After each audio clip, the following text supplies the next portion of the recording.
أعوذ بالله من الشيطان الرجيم. بسم الله الرحمن الرحيم. والضحى والليل إذا سجى ما ودعك ربك وما قلى وللآخرة خير لك من الأولى ولسوف يؤتيك ربك فترضى ألم يجدك يتيما فآوى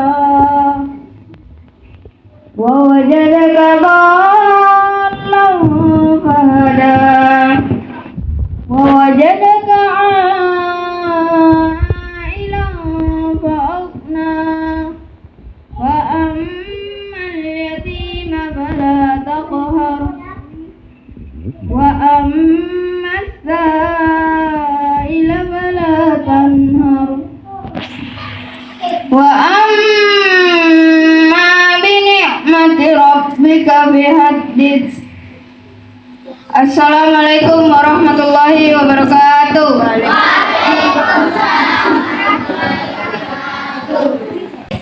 Assalamualaikum warahmatullahi wabarakatuh.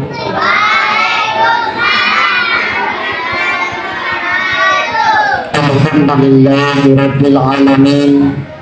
Wassalatu wassalamu ala rasulillah ahmadahu subhanahu wa ta'ala wal qur'anil karim. A'udzu billahi minasy syaithanir rajim. Bismillahirrahmanirrahim. Alam tara kaifa fa'ala rabbuka bi ashabil fil alam ja'al kaydahum fi taqwal wa arsala alayhim tayran ababan tarmihim bil jaratin min sijjin wa ja'alahum ka'asfin ma'kul. Laqad kana lakum rasulullahi uswatun hasanah. Syukur alhamdulillah kita berjumpa di tempat ini yang kita lain dan bukan untuk memperingati hari kelahiran Nabi besar Muhammad sallallahu alaihi wasallam yang tentunya sebuah harapan kita anak-anak sekalian mengingat kembali bagaimana sejarah waktu Nabi melahirkan dunia ini. Salawat dan salam senantiasa kita panjatkan kehadirat Allah Subhanahu wa Ta'ala, Tuhan yang Maha Esa, yang selalu memberikan nikmat kepada kita semua, baik nikmat kesehatan, umur yang panjang maupun kemurahan rezeki.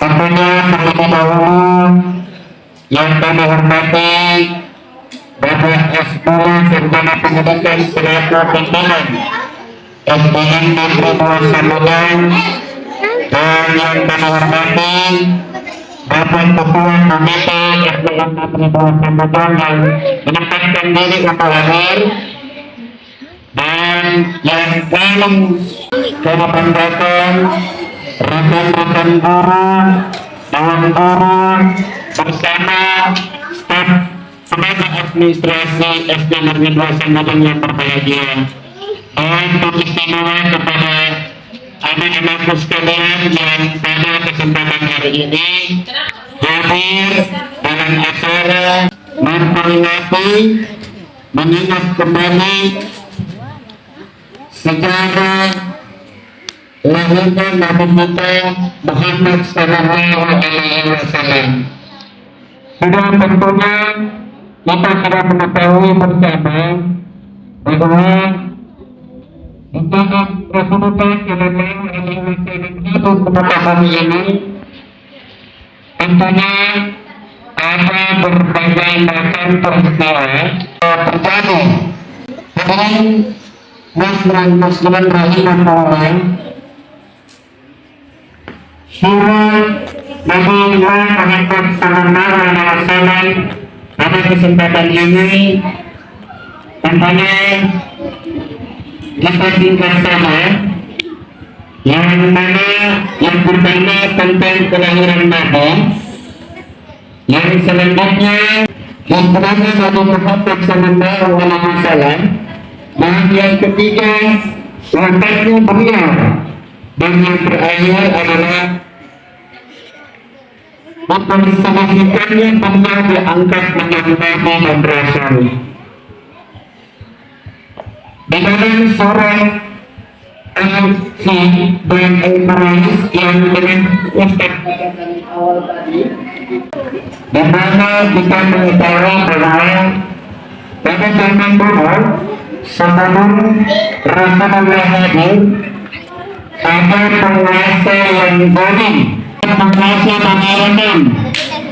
Dia suka menjaga dan merampas harta-harta berada atau wilayah bapahannya untuk dikumpulkannya agar merupakan suatu sumber ekonomi dan pertahanan kekuasaannya. Siapa itu? Rasa tidak tahu. Dia adalah orang yang cerdas. Dengan kecerdasannya itu, di dalam kekuasaannya, sehingga dia mengerang dan menegakkan. Seperti apa yang disampaikan oleh kepala sekolah, apa alasannya sehingga Raja Abraham ini merusak atau menghancurkan Ka'bah? Yang pertama adalah sifat dengki, kemudian kehati. Maka jangan kita sebagai siswa atau santri memiliki sifat seperti itu, tidak baik. Nah, yang kedua, pada zaman itu waktu Ka'bah berdiri, setiap tahunnya tempat itu ramai dikunjungi untuk apa? Menunaikan ibadah haji atau makanya. Nah, pada zaman itu dia memiliki kekuasaan yang terbesar, bukanlah mendiskusikan bagaimana keinginan daripada Raja Abraham ini untuk menghancurkan Ka'bah dengan kata menumpahkan darah. Ternyata penguasa dari Arab ini tidak pusing masalah itu Ka'bah, namun dia hanya meminta semua unta-untanya yang didapat oleh raja tersebut diminta dikembalikan. Maka dari itu raja tersebut heran, tak bisa seorang penguasa yang memiliki kekuasaan di daerah itu tak bisa tidak memikirkan tempat itu, hanya memikirkan hewannya.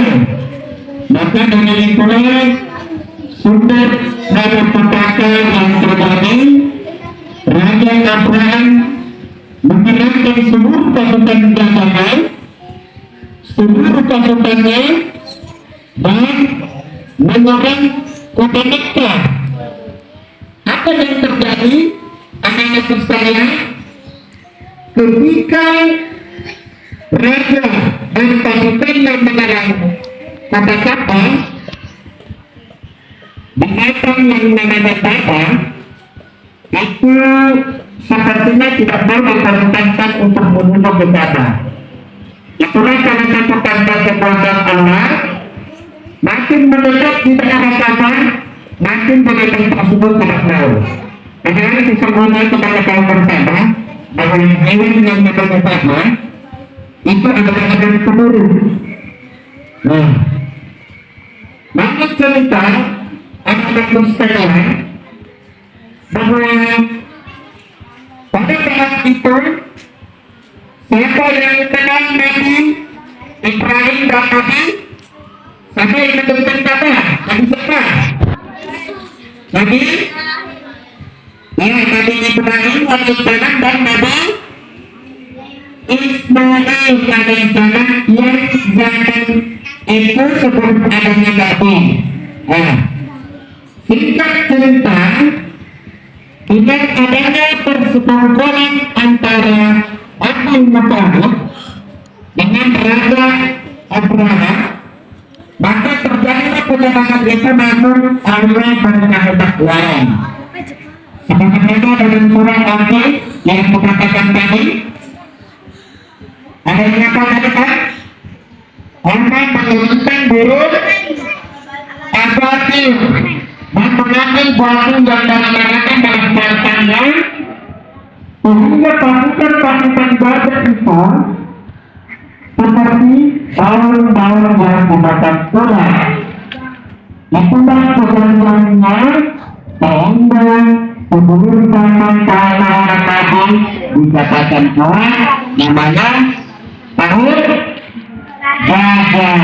Nah, anak-anak sekalian, setelah Nabi Ismail alaihissalam bersama ayahnya Nabi Ibrahim alaihissalam mengucapkan mengembalikan kembali kata tersebut, mereka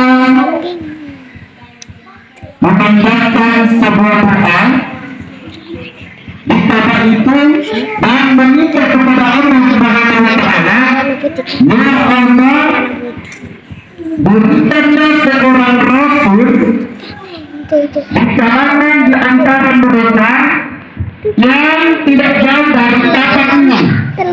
Dan ternyata karena seorang nabi bila mana berdoa, aku yakin percaya Allah akan kabulkan. Maka hati perhatian menurut negara dari jumlah nabi-nabi dan rasul yang ada, ternyata hanya Nabi Muhammad sallallahu alaihi wasallam yang benar-benar lahir dekat dengan Ka'bah. Bahkan sampai hari ini ada tempat tandanya itu dimasukkan oleh Raja kita sekarang yang di Arab. Bahkan sampai hari ini bagaimana sebagian Muhammad sallallahu alaihi wasallam lahir. Nah, anak-anak sekalian,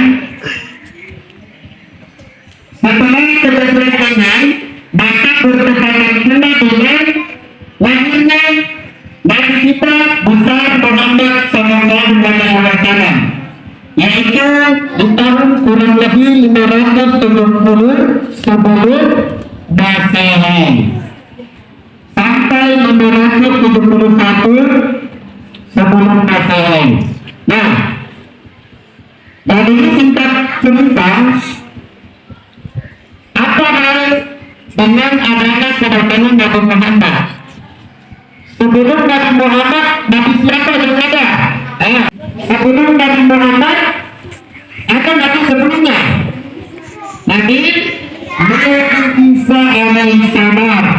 Nabi Isa ini adalah Nabi yang memiliki kemampuan, kelebihan yang Allah turunkan kepadanya. Salah satunya contoh, dia bisa menghidupkan orang yang mati, bisa menyembuhkan orang yang sakit. Di sisi lain, Nabi Isa alaihissalam memiliki sifat yang rendah hati. Sebelum kita lanjutkan ceramah ini, mari kita dulu berselawat kepada Rasulullah sallallahu alaihi wasallam. Dan barang siapa yang berselawat dengan baik, niscaya Allah nanti Allah akan menyiapkan sebuah bunga yang luas, yang mana isinya adalah susu. Jadi kita minum susu terserah. Itulah pembinaan yang dilakukan atau disampaikan oleh Allah Subhanahu wa Ta'ala. Dan kita selawat sama-sama.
Singkat cerita, Nabi besar Muhammad Sallallahu Alaihi Wasallam ini semua itu sebelumnya berlahir itu para nabi, para rasul sangat menginginkanmu sebulan mungkin untuk ada sebuah muslimah untuk pertanyaan siapa yang bisa mengetahui atau dari para nabi ini bagaimana mengetahui tentang suatu saat akan ada nabi terakhir.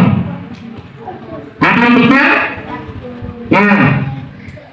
Karena Allah Subhanahu wa Ta'ala Nabi kita Muhammad Sallallahu Alaihi Wasallam sebelum bumi ini atau yang kita tempat saat ini itu nama Nabi sudah ada.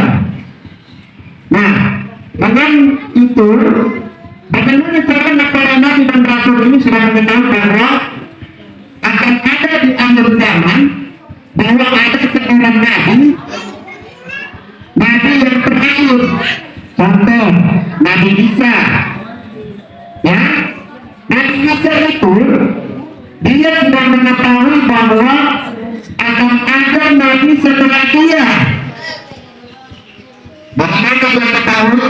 Dari kita yang menggambarkan sifat-sifat bahwa nabi yang akan terakhir itu adalah nabi yang memiliki sifat yang lemah lembut, bertutur kata yang baik, sehingga pada zaman itu di zamannya Nabi Isa kaumnya menganggap bahwa Nabi Isa itu adalah nabi terakhir.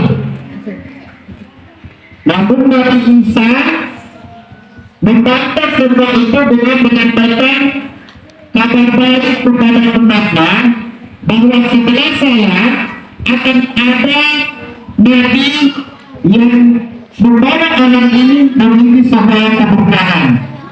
Nah, saat itu Nabi Isa tidak menyebutkan Nabi Muhammad. Bagaimana dapat kata yang diambil dari Nabi Isa mengabarkan nama itu menjadi Ahmad dari kalimat bahasa Arab.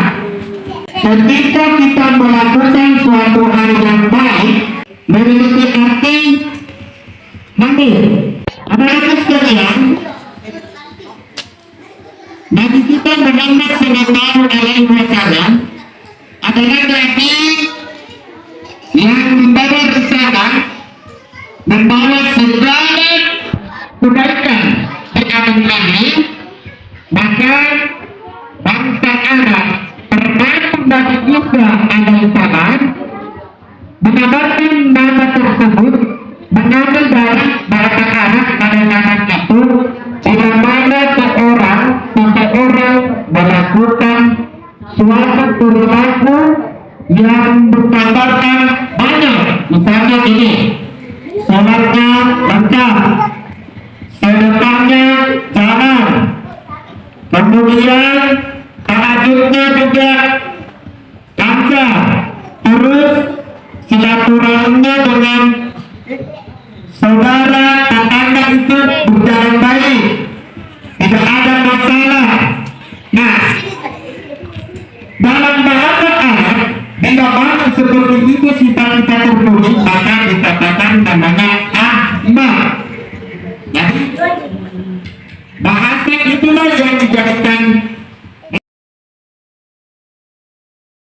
Bagaimana kalau Muhammad artinya wanita itu lanjutkan saja namanya wanita.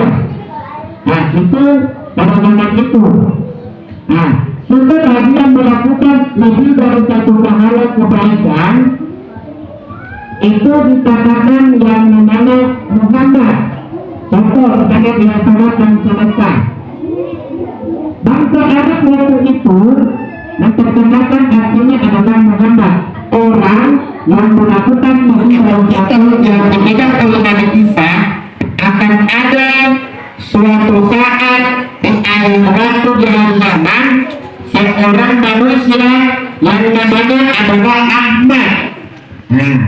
Jadi Ahmad itu ternyata adalah Nabi kita yang ibadahkan ibadah kita pada saat itu. Nah, anak sekalian, apa hal yang kita perlu ambil hikmahnya dengan agama yang perlu satu semua? Jadi sedikit panutan menyampaikan, kita harus memahami sedikit perbedaan antara maulid dengan maulud. Mereka dengarnya ada bilang ada maulid, ada maulud. Jadi begini, sekarang dengan baik ya, maulud dan maulid ini anak-anak sekalian memiliki sedikit perbedaan kata. Ya, jadi berkata pertentangan sekarang ini ada yang mengadakan maulid, ada yang tidak mengadakan maulid. Nah, jadi dengar baik-baik.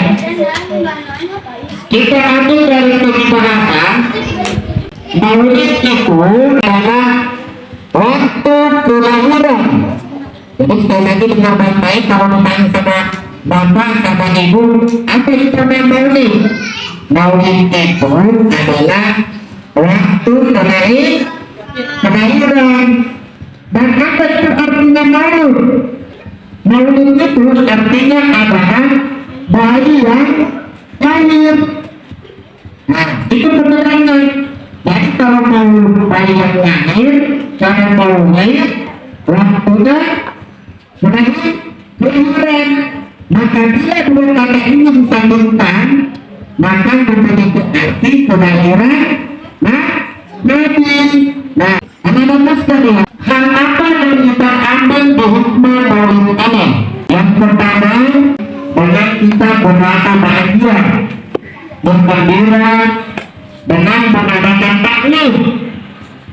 Taklid seperti ini ya, taklid itu adalah sebuah penyampaian sehingga kita bisa mendengarkan negara atau masalah kepada Nabi yang pada saat itu kita boleh berkenan dengan Nabi dengan melalui perkataannya. Inilah salah satu upaya atau rasa syukur kebahagiaan kita atau mengingat ini. Dan bagaimana bagaimana menyikapi dengan adanya kelahiran. Nah, Rasulullah SAW untuk mensyukuri nikmat dia lahir ke muka bumi ini dengan cara berpuasa. Untuk kita sendiri harusnya kita mengikuti bagaimana Rasulullah mensyukuri nikmatnya. Mungkin kita bertanya, Ustaz, bagaimana kalau misalnya hari kelahiran saya tidak bertepatan dengan hari kelahiran Nabi? Bagaimana caranya? Caranya, kalian silakan sebagai siswa ya, silakan mengaktifkan diri kalian dengan orang tua, berkata yang baik, mengikuti perintah orang tua, sholat, doakan orang tua, ngaji. Inilah bentuk-bentuknya salah satu sebagai upaya kita untuk mengikuti jejak Rasul. Jadi Nabi itu lahir di hari Senin, tepatnya 12 Rabiul Awal atau disebut dengan tahun Gajah. Anak-anak sekalian, bahwa maulid itu bukan acara makan-makan. Jadi maulid itu adalah acara mengingat kembali waktu kelahiran Nabi kita Muhammad SAW. Nah, anak-anak sekalian, bagaimana kita mengucapkan rasa bahagia? Salah satunya sering-seringlah kita berselawat kepada Nabi, bersedekah. Terakhir, bagaimana upaya kepada para sahabat pada saat itu agar mereka menghargai atau menghormati Nabi besar Muhammad Sallallahu Alaihi Wasallam. Dengan apa itu? Dengan cara para sahabat melakukan misalnya membuat sebuah kitab.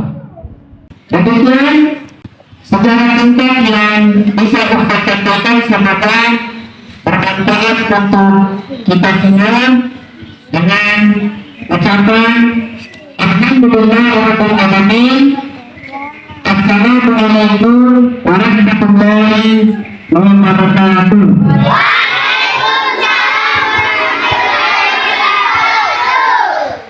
Itulah tadi hikmah maulid yang dibawakan oleh Ustaz Rusam. Mudah-mudahan apa yang disampaikan beliau bisa bermanfaat untuk kita semua.